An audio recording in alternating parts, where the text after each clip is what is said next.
I am Madison Timmons. I'm Chris Susi. And we're paranormal specialists who live in the most haunted city on earth, Savannah, Georgia. Every day is Halloween in our line of work, so join us as we spin true tales of haunts, murders, and disturbing Savannah history.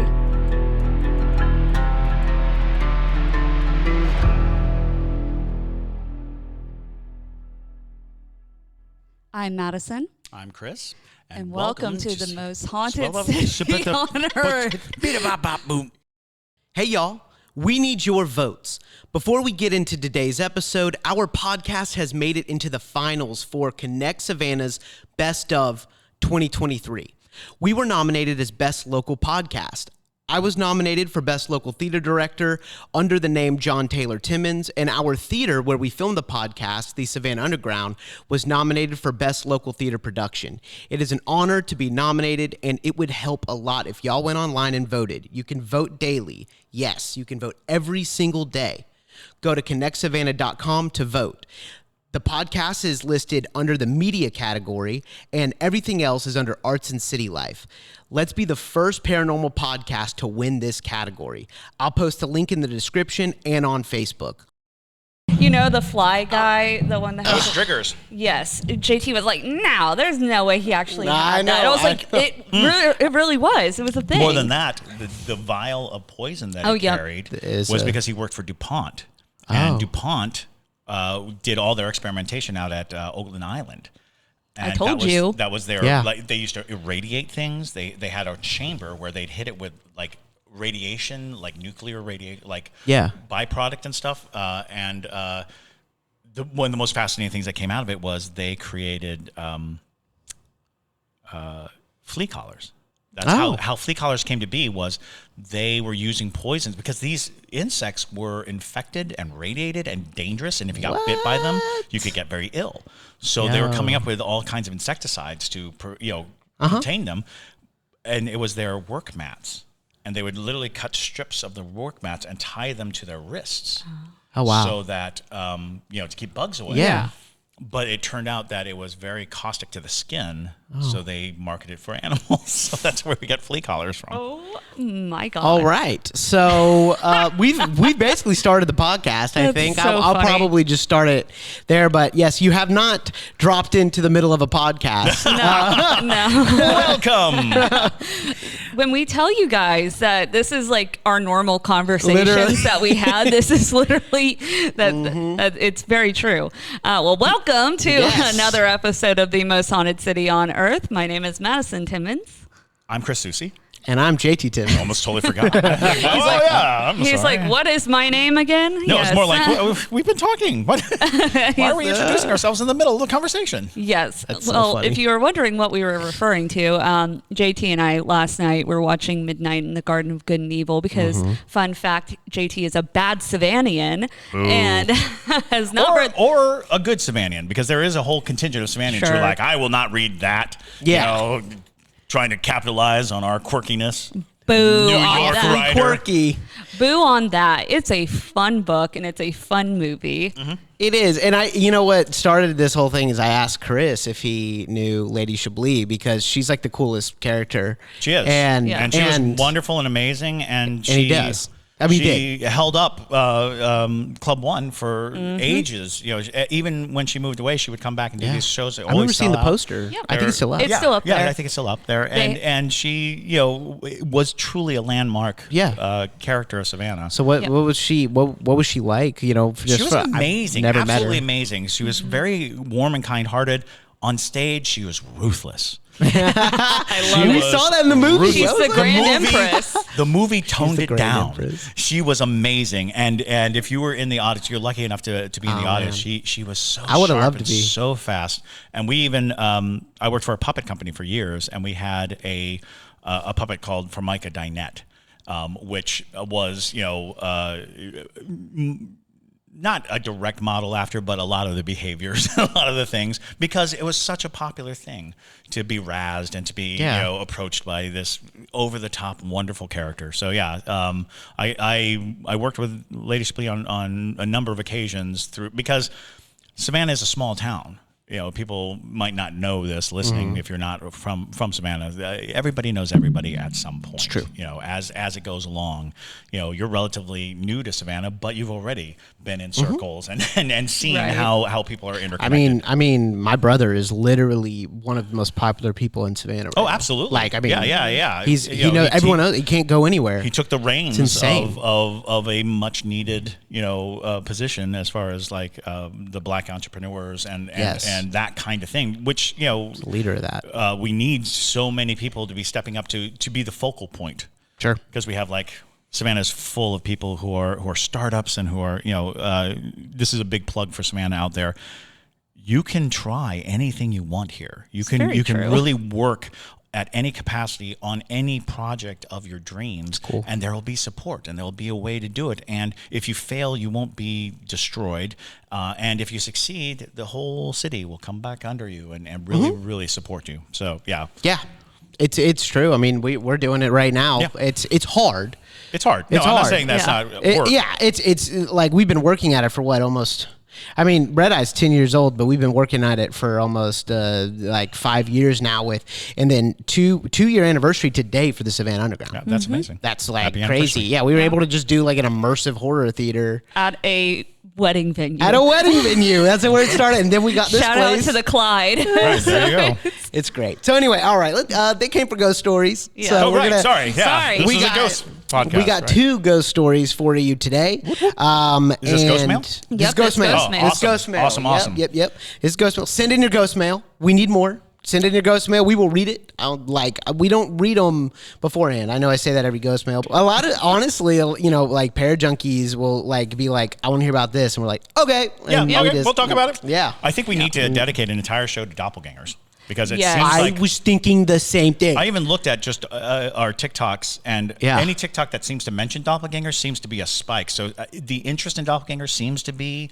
So we should sit down and do a doppelganger. I think so. Yeah, I think y'all are so. doppelganger fiends. They really are. Well, I think it's such a fascinating thing, and it's such a creepy thing that I think just lives in us naturally. The fear of being replaced. And that's relationships and jobs and everything. So the doppelganger kind of exists for us. And you can talk about doppelgangers all day. Oh yeah, you just have story. You're a serial storyteller. Plenty of doppelganger encounters. We had a Google form. I sent the Pair Junkies a Google form, and a lot of them responded with really incredible info, just saying the things they love about the show and just letting us know. And one Pair Junkie sent in, I was like, what do you love most about the show? And it was literally more Chris. More Chris. Okay. I'm like, we have a lot of Chris in here, but okay. It's not possible. It's not. Anyway, all right. Real fast, I just want to thank the newest Pair Junkies. We're going to start with Sarah Booth, Lexi Dean, Aaron Arroyo, Tess McClure, and Nikki. Thank y'all so much for joining the Pair Junkie family. We're really excited to have you. And if you haven't joined the Pair Junkie family, please do. It supports us. It keeps us doing what we're doing. And to be honest, we're just trying to grow our community. Right now, we have 72 incredible Pair Junkies, and we want to get to, 100 here soon. And we're going to start doing more and more as, we continue to get more and more support. So thank y'all so much. But moving on, let's go ahead and start up some stories. What do you say? Woohoo! Let's hear it. All right. The first story is from Tiffany Shout. This is the South African one that we talked about I'm excited. A week ago. I'm excited about this. It's literally my story. That's me. That's the title. That's literally me every single day internally. Just, That's a mood. It is. All right, here we go. Hi, Madison, Chris, and JT. I'm Tiffany from South Africa, and I've had all kinds of experiences. I wanted to send my stories in for a while now, but I don't know where to start. Anyway, here's my attempt. Around the time when I was 6 years old, I was playing in my bedroom alone when a white mist came through the window. It stopped between the two single beds in the room to look at me before moving on through the wall on the other side of the room. I got up and ran to my parents, but they brushed it off and told me to keep playing and that it's just your imagination. Classic. In that same house, my older sister always had to sleep with her door closed because it sounded like someone was walking up and down the tiled hallway. Well, there you go, Maddie. I heard it too. A few weeks ago, I brought it up with her again, and she told me that it was a little boy who would stand in front of my parents' room at night and would stop her from going in to say that she was scared. That's creepy as crap. Okay. We moved into another house when I was around 7 or 8. It was previously a retirement home, which we renovated. Eek. This is where most of my experiences come from.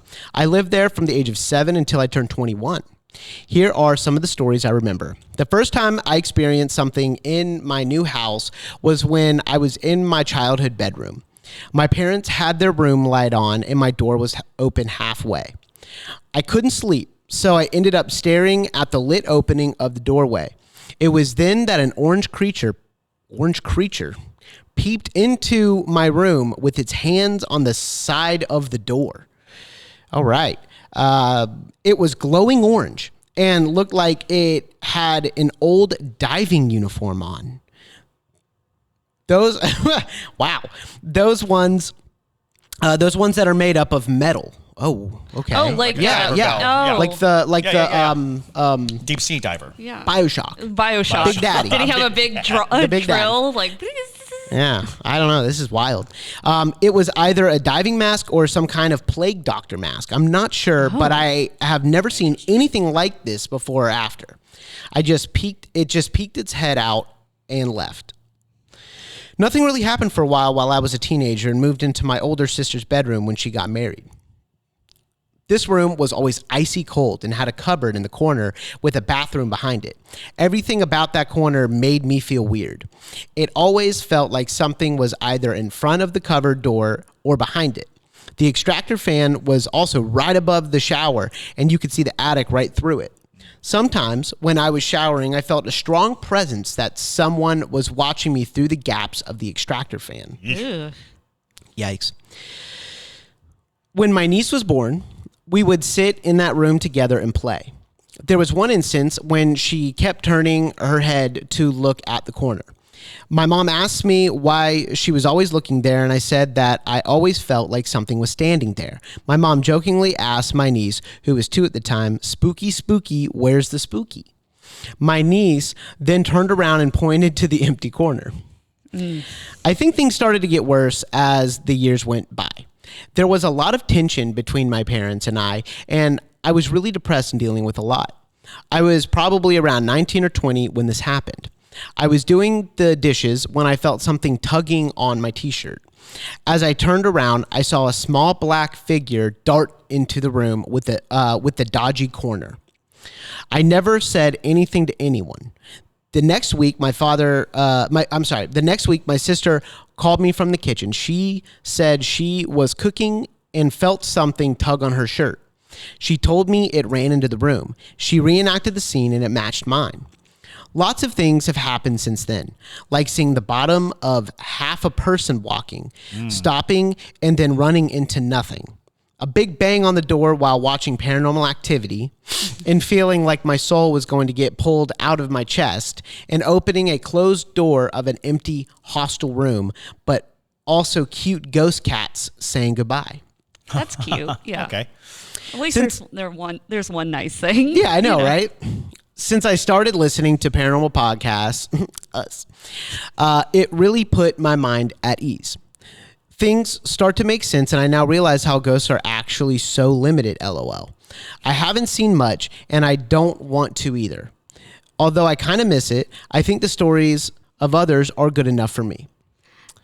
You know, and that's a fair place to be with spirits because, you know, I find that people who have paranormal experiences either become really intensely infatuated with it or they want absolutely nothing to do with it. And that's fine if you don't want anything to do with the paranormal. And a lot of times that kind of naturally guards you because nothing is trying to convince you of themselves. A lot of times they're showing themselves to you specifically because they want something or they want that attention. So if they know they're not going to get it from you, they're like, whatever, I'll just move on to the next person or the kid, the niece or something. Yeah. Absolutely. So, well, and classically, when you hear ghost stories about children, especially little boys, you hear about the tugging on the back of your shirts, the tugging on the back of your hair. It is a very teasing kind of activity that you usually associate or, have come accustomed to whenever anyone talks about a child ghost, specifically boys. I found it more prevalent with boy ghosts than girl ghosts. Not to say that girl ghosts don't do it. It just seems like when you talk to people and they're like, oh yeah, they're a little boy ghost, and then he'll try to get your attention by tugging. Tugging on the back of your shirt is a big and you even mentioned that in your previous home, your sister said that there was a boy in the hallway. You easily could have followed you to the new home. Right. Could have been attached to the family and gone with you. So that is very interesting. White mists are always confusing. Sure. Because in many instances, a mist does not present any form of intelligence. It's just moving. It's just present. And a lot of people looked at her. Well, that's the one that I was saying was that's... if it had like that kind of notion that you felt its presence and it was being aware of you, you're dealing with something a little trickier. Yeah. Because in my estimation, mists oftentimes, for lack of better terminology, the ectoplasmic residue.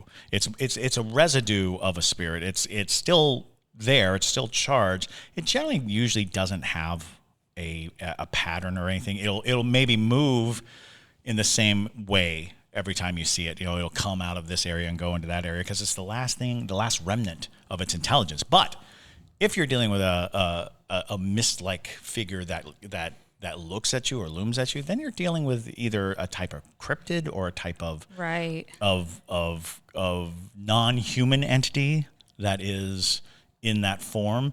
And I am not brushed up on my South African I am not spirit either. lore. Yeah. I know, I know the root lores of where voodoo got their Lao and the general gods and mythology.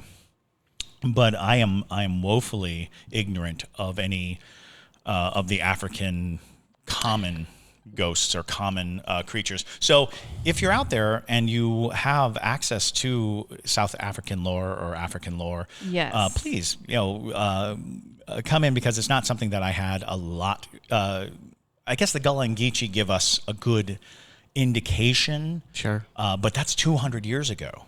Right. They brought 200 years ago their thoughts and thought patterns into our culture, and it became infused in our culture, and it became infused in different practices, root doctoring, and things of that nature. But for the life of me, I'm like, what do I know about South Africa? Do I know any cryptids off the top of my head? Do I know anything like that?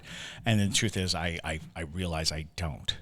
But I know that Africa is rich with these things. There's so much to offer us, and that a lot of Africa still has a lot of a naturalistic approach and a lot of great traditions passed down generation to generation to generation. So I feel like we could probably use a crash course. Actually. Right. I actually just emailed her while you're talking about that, and I said, hey, we loved your stories. Would you want to be on the show virtually to talk to us more about them? Mm-hmm. Yeah. So we'll see. Absolutely. Look for that episode. Right. I'm also not done with her. Well, and oh, I'm sorry. No, it's okay. I just wanted to let y'all know that. Well, yeah, absolutely. Yeah. Well, so it is interesting too that, because Africa is considered to be like the motherland of sorts, the origin of humanity. Mm-hmm. And so that makes it a very spiritually charged land in general. Mm-hmm. So I'm not surprised to hear that there's a lot of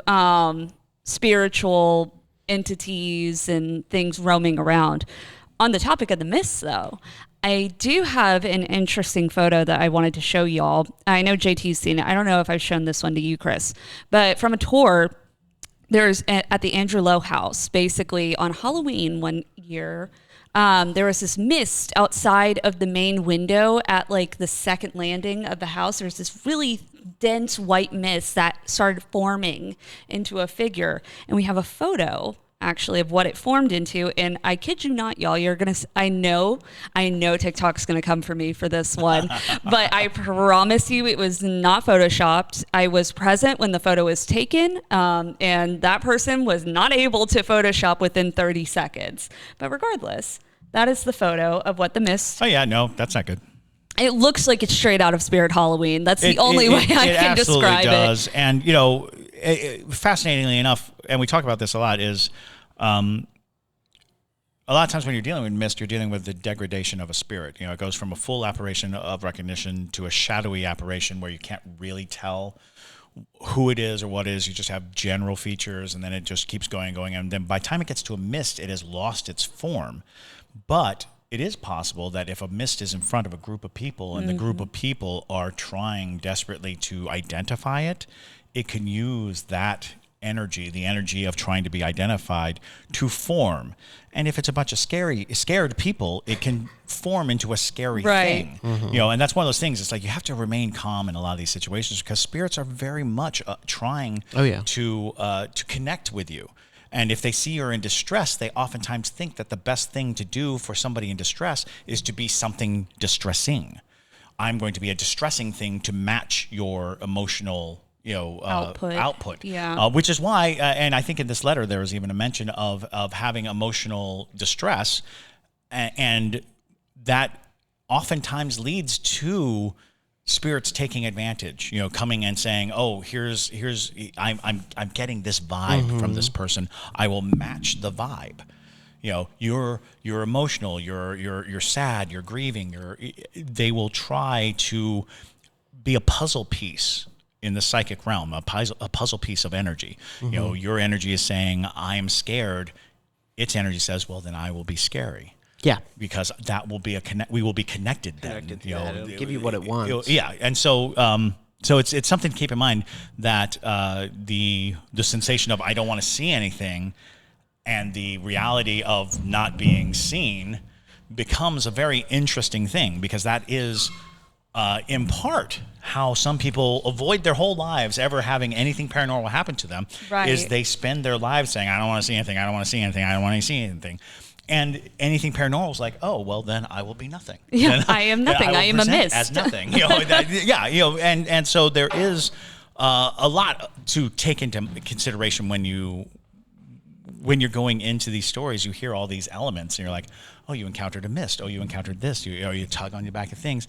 Luckily, in time, there's enough conversation that goes on that you finally realize, oh, there is a universality to it all. There is something going on that is repeatable and that is recognizable, patterns of behavior that you can say, "Oh, you know what? I heard this story many times over." Which is why you should listen to people's ghost stories. Listen to people's ghost stories. Ask around, ask your friends. You'd be amazed, because even the friends who don't believe at all have good ghost stories. It's so true. I mean, I've given tours on so many occasions, and sometimes, you get groups that are a little bit more quiet and you're trying to get them to talk. And so you'll be like, "Does anybody have a ghost story? Has anybody ever experienced a ghost?" And it's always the person that is like, "Oh, well, I had this one experience, but it wasn't really that crazy." Right. And you're like, "Well, further explain." And they're like, "Well, like a black mass came out of my closet, and then suddenly it approached me and had these long teeth, and then it went back into the closet, and then later on, I realized that it was a demon, but nothing crazy." Yeah, nothing and I'm crazy. like, "Oh my God." But And sometimes people have just the one ghost experience, but it's so good, it's so profound. Right. It's just that one thing that they really key in on, because it defined their entire understanding of the world. Some people will it's why we call our fans parajunkies, and it's why we have that hashtag ghost heroine, is when you have a profound experience, your entire world changes. All of a sudden there's room for an entirely different experience, just day-to-day living. Absolutely. Cool. All right, so I'm going to go ahead and finish this one. Yes. Our guest just got here. I saw. So, yep. So, however, and this is the last one. About a few months ago, I experienced 2 nights of sleep paralysis in my boyfriend's bedroom. About a few weeks apart, I think. The first time I felt something get onto the bed, just a torso. Oh boy. That's awful. And it was using its arms and hands as legs to walk. Torso. Yeah, absolutely. I'm familiar with the torso. That's crazy. It was revolting. It proceeded to climb on top of me and rub against me in a sexual way. I tried screaming and managed to say Jesus in my paralyzed state. A few weeks later, it started again. I couldn't move or make a sound. Something was there. I looked to my right and saw the silhouette of my boyfriend passed out next to me. To the left, I saw him again, outside of the bed and on the floor. He was larger than usual and slightly transparent. He reached his hand out to me and said, "Baby, please help me up." At that moment, I got freaked out and tried my best to scream and finally woke up, not sure if waking up is the right feeling. Thanks so much for reading my stories. Any advice or answers would be appreciated. Love what you do and for making me feel seen. All my love, Tiffany. Oh, thanks, Tiffany. Tiffany, girl. That's amazing. You got you a succubus. Yeah. Although So it's interesting because I don't know that we mentioned this before when we talk about sleep paralysis. One of the interesting subsects of sleep paralysis is that people calling out to God oftentimes breaks the paralysis. If you can call out, especially verbally call out to God, it seems to work, which is where the concept of sleep paralysis demon really takes root. Is it seems to have an adverse connotation when you say, I call out to God, I call the name of God, and the spirit retreats. Because it does seem now that you're dealing with a spiritual entity, a spiritual warrior.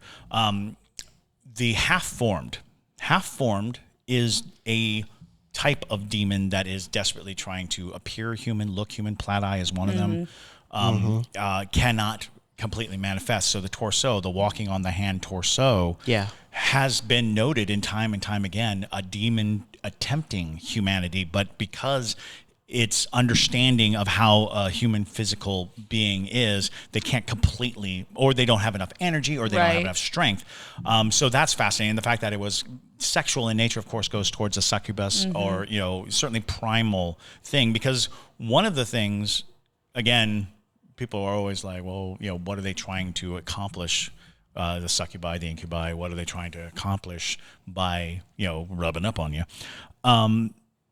It's about the gateway into our world. It's about becoming flesh. It's about becoming, because I think, and again, all of these things are theories based on hearing stories enough, seeing things, going through it. But in the cases of incubi and succubi, there is this idea that realm sees our physical realm as an amazing place, a place of incredible, extravagances and powers and things that we don't accept ourselves. We choose to believe that we live in a world where we have no power, when in fact we are endlessly powerful beings. Our ability to create, our ability to alter reality is paramount. So these demons know that. They want to be human, or at the very least present as human. And so one of the easiest ways to do that, of course, is impregnation, is to, be born into this world utilizing this thing. And I want to say it's messed up, Chris. It is. It's so messed up. But there's a lot of stories that go that way. There's a lot of stories, even when it weaves itself into folklore, there comes this notion of demon spawn, children who are born through this congress. And then you start to think, oh, well, what's so great about being human? Because, I got to get a job. I'm stuck in traffic all the time. Oh, yeah. But we neglect the spiritual potency of a human being, the spiritual purpose of being a human being. It's been kept from us. It's a big secret to us, the full potential of a human being. So, I think that that alone is such a creepy thing. and then when you add the half-formed, and then even worse because it formed into her boyfriend, which is classic hag behavior. Literally, because of being ridden by the hag, being this, and scarily enough, anytime a demon offers something like their hand, like if you reach out and you take the hand, you are entering into the bargain. The devil is very tricky throughout folklore. It's not a contract. It's not, you don't, I want this for that, my soul for this. Sure. It is whenever you accept something from the devil, whatever it is. My favorite story was there's a belief that quicksand was developed by the devil, so he could wait by it, and as you're sinking, he shows up. He's like, I got a rope. And you're like, give me the rope. And you take the rope from the devil, and all of a sudden, oh my God, you just sold your soul. Yeah, he's like, ha ha ha. Oh, that'd be a great short film. Yeah, exactly. For sure. Well, and that's I like that. One of those things that comes up in folklore is that you have very little knowledge of the rules. Yeah. We're not given the rules, so we make our own. We talk about it all the time. Go down to the crossroads and devil show up. You'll sign a contract and you'll get what you want. It's never like that, I don't think. And that same, here's your daily fae. Oh my God. But yes, but it's true. It is absolutely true. That is like also deeply rooted in the fae folklore, because that's how fae operate. Is they're always trying to do a contract. They're trying to get a binding sort of deal with you. Absolutely. And especially it happens with children, because they offer, they're like, leave me honey and cookies and biscuits and stuff out in exchange. Right. Yeah. And children are thinking like, oh, I'm having a tea party with the fairies that I see. But really they're like, I'm claiming you. And that's what's horrifying. And that plays into the concept of baptizing the young. Because baptismal is supposed to protect them from, like, basically, without a baptism, you're open for, any type of deal. You can make a deal. Once you're baptized, you basically have an agent. And that's funny. Speak to my agent. And the devils have to go through the agent. And we should note that all the fae stories that we've cataloged in our lives. Of that. Our tandem with demon stories, our tandem with folklore from any culture. Every culture has these things. And so when we say fae, it's just the same as when we say demons. It was a name that we gave a phenomenon and a series of phenomenons that made sense because people witnessed things, people had experiences, and when they shared it, they're like, oh, we better come up with a name. What are we going to call it? And that's funny because now I think there's a big cultural push to be mindful of names, be mindful of what you say and how you say it. But in a lot of cases, we made them up. We made these names up. They're not true names. They're the names that we know. Sure. So it's so bizarre to live in a time when people are being hyper conscious of things whilst simultaneously being hyper ignorant about things. They collide with each other on many accounts. And I'll end my fae point with the other common tactic is fairy rings, little mushrooms that grow in a circle. They're like, haha, it's like a bear trap, essentially. That's it. It's a bear trap. We're the bears. You're the bear. So if you see mushrooms growing in circles in your yard, just don't walk in them. All right, got to move on. Before we move on, I do want to say Madison and I will be going up to Western North Carolina to do a couple Parajunkie exclusives. I think we're going to do Helen's Bridge. I know we're going to do Helen's Bridge. Yeah. I mean, come on. But so if you want to see that, we already have Lake Lanier dropped, and that was really cool. We have a bunch of other exclusive content that we upload weekly and whatnot. But those are going to be really, really cool. We're going to do a couple of them when we head up there in a week and a half. All right, so this is from longtime Parajunkie Corinne Denny. Longtime Parajunkie. Yeah, she is one of the OGs. All righty, here we go. Small Ghost Blips is what it's called. Wow. Hey, y'all. I hope everyone is well, and I'm loving all the new content so far. Thanks, Corinne. So to preface, this is more a small collection of brief experiences than an actual story about seeing an apparition or hearing anything. There's none of that. However, I think these little tidbits actually show an arc of when I used to be completely dismissive of ghosts and their existence entirely to being more open and lighthearted about it all because of this podcast. Cool. Oh, there you go. Wow. All right. This might be a bit lengthy, so I apologize in advance if it's either boring or not impressive. No. I swear this is going to be like the craziest story. Yeah, like yeah. how I said with earlier. that preface, yeah. Yeah, I know, right? Also, feel free to debunk the last 3 stories, seeing as I'm really not sure what happened. The first 2 instances happened when I lived in Park City, Utah. Love Park City. Park City, Utah, in a crappy downstairs basement of someone's house with a roommate and our 2 cats. Quick side note. My roommate at the time mentioned in passing that she thought the basement where we were living was haunted. I dismissed it entirely and never gave it further thought. Anyway, at the time of these 2 brief events, I began working double shifts to make ends meet financially, so 3 to 4 times a week. I would work from 5:30 a.m. to 1:30 p.m. at my main job and then go to my second job and work usually 3 p.m. to 8 p.m. So naturally, I was exhausted all the time, and I remember laying in bed one night and I was trying to go to sleep, but it was one of those nights where I was so overly tired that I actually had a hard time falling asleep. I feel you on that one. I slept with my bedroom door closed to keep the heat in, and my cat out of the room. I'm a terrible cat mother, I know, but he was always being a little brat and getting into things and waking me up and whatnot, and I just prefer to sleep alone without a pet since I have sleep issues more often than not anyway. But anyway, I was trying to go to sleep and I was just about to drift off when I thought I heard what sounded like someone walking around in my bedroom. And I know it was walking and not something else because I grew up sleeping in a carpeted room and shared a room with my sisters growing up. So I grew to know what footsteps on carpet sounded like. Normally, this might have freaked me out. And normally, I might have dismissed it, but I was so exhausted from sleep deprivation that instead of being scared, I sat up and very irritably said, "You need to get out of my room. Get out. I'm exhausted and I'm trying to sleep and you are not helping. As long as I'm in here, you are not allowed to be in here. In Jesus' name, I command you to leave." I listened for a few more minutes, and the footsteps had stopped and flipped myself back down and fell asleep. I mean, Heard that. works. Boom. That works. That was solid. Yeah. Well Yes, done. yes.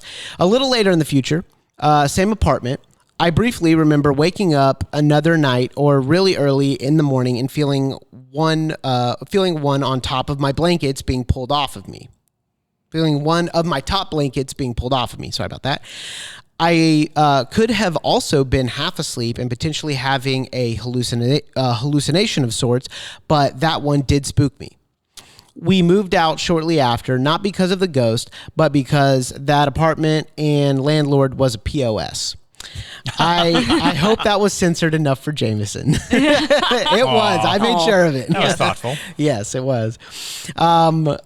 The next 3 experiences wouldn't happen till I moved to Dallas about 3 years later, and after I started listening to this wonderful podcast. I don't claim that there was a ghost in these particular instances, but in all 3 instances, I couldn't find any other logical explanation. The first 2 experiences happened at my old job when I was at a gelato shop in Dallas. I was getting cake boxes from down from a shelf one afternoon so I could set myself up to finish and box some cakes. And the boxes we were using at the time were different from our normal boxes. So rather than gathering a set amount of individual untaped boxes like normal, I was having to get multiple large U-line boxes that carried 4 individual cake boxes. So anyway, I was getting cake boxes and I was up on the ladder getting these and throwing them down to the ground. They didn't damage the boxes, and I was working smarter and not harder. For a quick visual for the layout, I was on a ladder leaning against one wall that had a storage shelf that we stacked the cake boxes all the way to the ceiling, and on the opposite side of me was the walk-in freezer that also acted as a space to store dry goods and packaging on top of it. So I was in between 2 storage spaces essentially. I threw one of the boxes down, and a box across from me on top of the walk-in freezer caught my eye because after I threw the box down, one of the flaps on the box I was looking at was straight up, almost as if someone had held the flap open to peek inside the box, and then the flap gently floated back down on top of the box a moment later, like an open then closed sort of flap. I immediately thought that's weird and didn't think gravity worked that way. Yeah. Immediately thinking the rush of air from my dropping the box of cake boxes down caused the flap to open. So I tried it again and threw another box down while watching the box in question to see if the flap would open again, and it didn't. And I just stared at the box a moment and chuckled to myself and got down and put the ladder away. A few moments later, I was still puzzling over the incident when one of the front of house girls who frequently went to the top of the walk-in freezer to gather supplies saw me looking up in that direction and said, "I know it's hot as heck up there, right?" Because I had just been up there and it was summer and there's no ventilation. And I said, "I mean, yeah, it's hot. There's no airflow or anything, right?" And she said that there wasn't. So I explained what happened, and she just looked at me wide-eyed, and I looked at her and laughed and said, "You got someone checking out your stuff then." And I turned around and went back to work.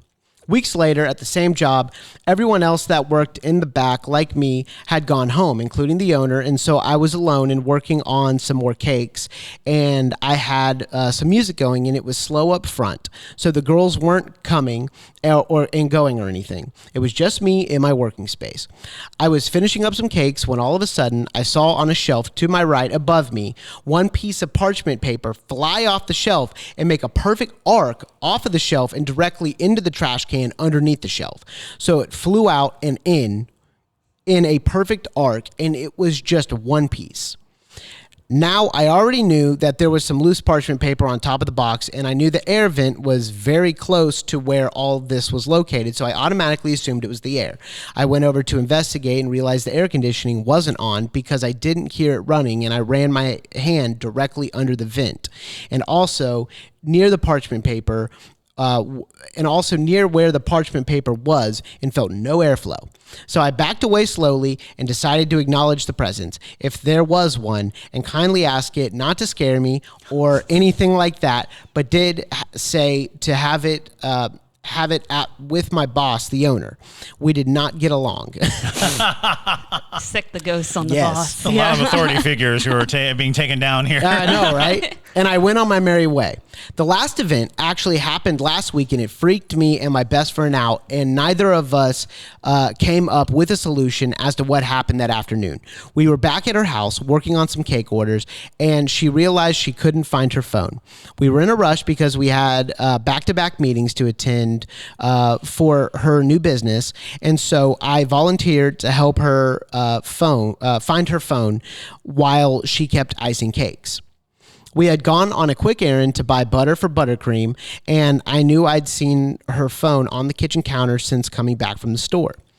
She tried using her watch to find her phone to no avail. That's weird. I decided to start calling her phone since it was on vibrate, and I checked the kitchen again since that was the last place I'd seen it. Then her bedroom and bathroom, and then decided it had been in the area of the garage where there was no storage shelf for cake decorating stuff.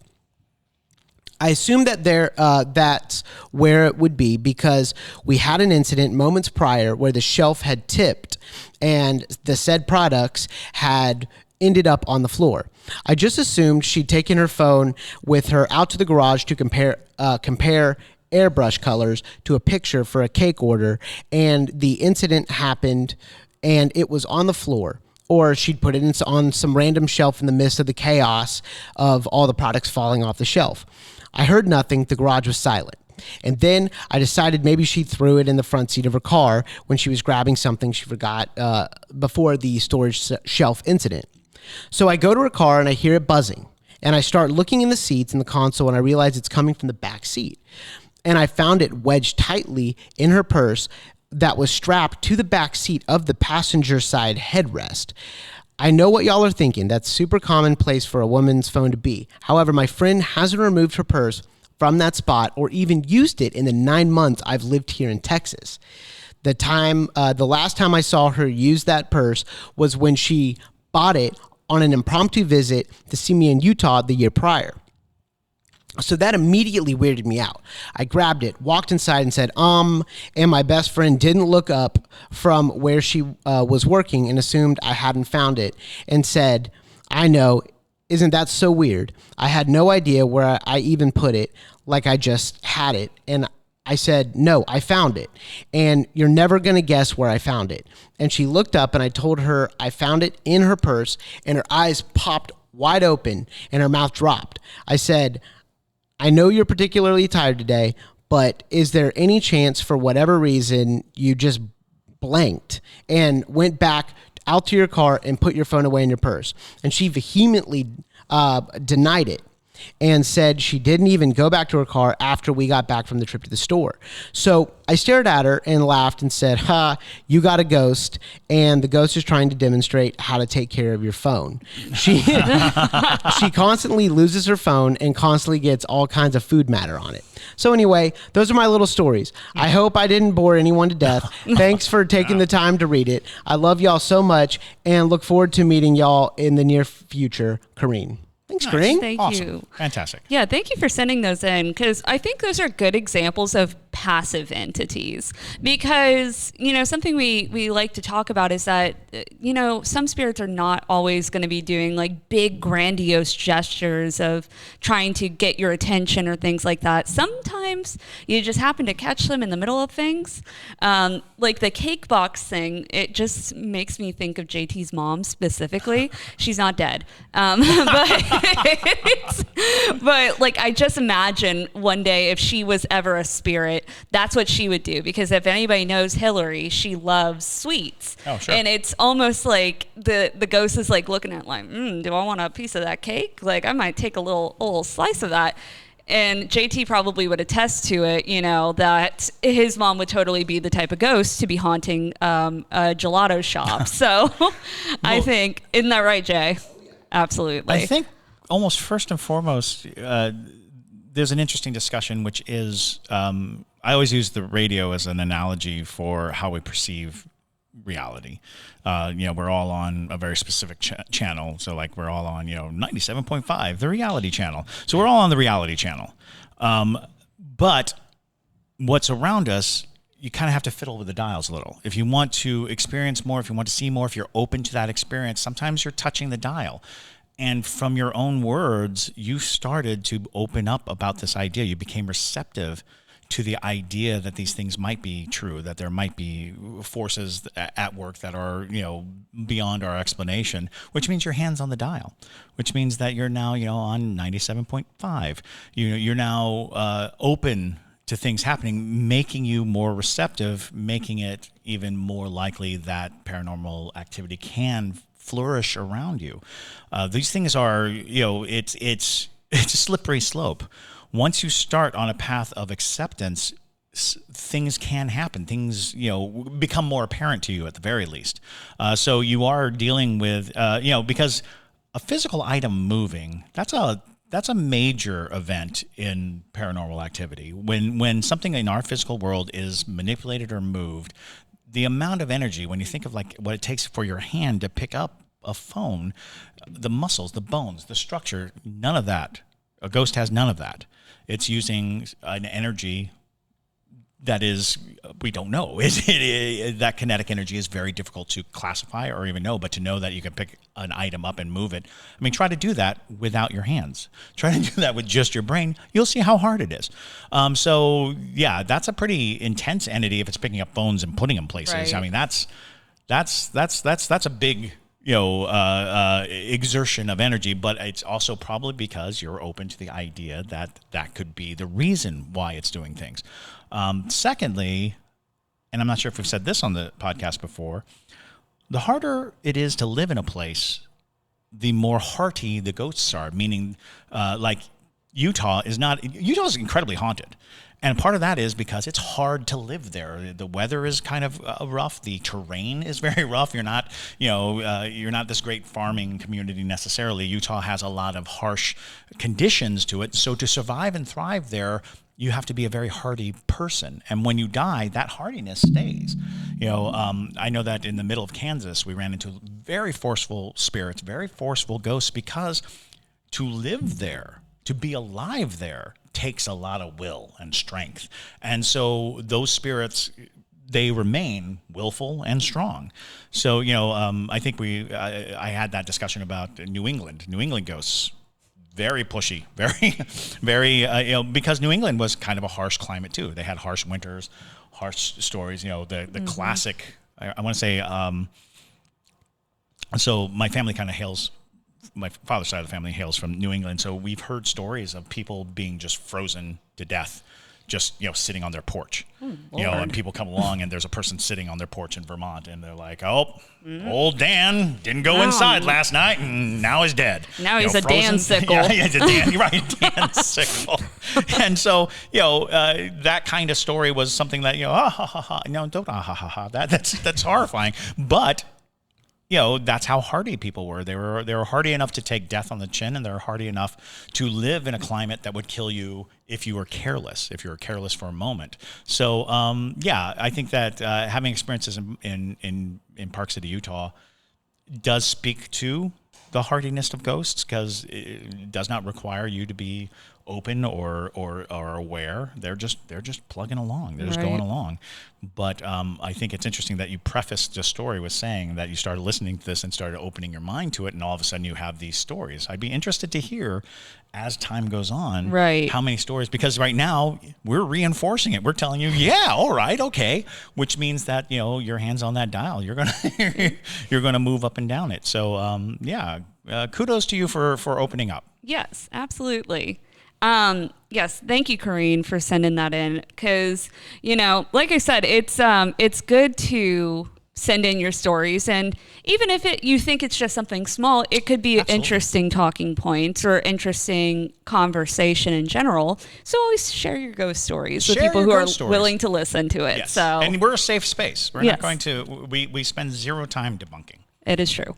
But thank you guys so much for listening to this episode. If you have a ghost story, you can send it to ghostmail@hauntedcitypodcast.com. If you don't already follow us on social media, you can find us under Haunted City Podcast on all forms of social media. And we also are hauntedcitypodcast.com for our website. So if you're looking to get merch, you want to have a nice Stay Spooky Y'all shirt or sweatpants that have a little ghost on the booty. So, a booty. A booty.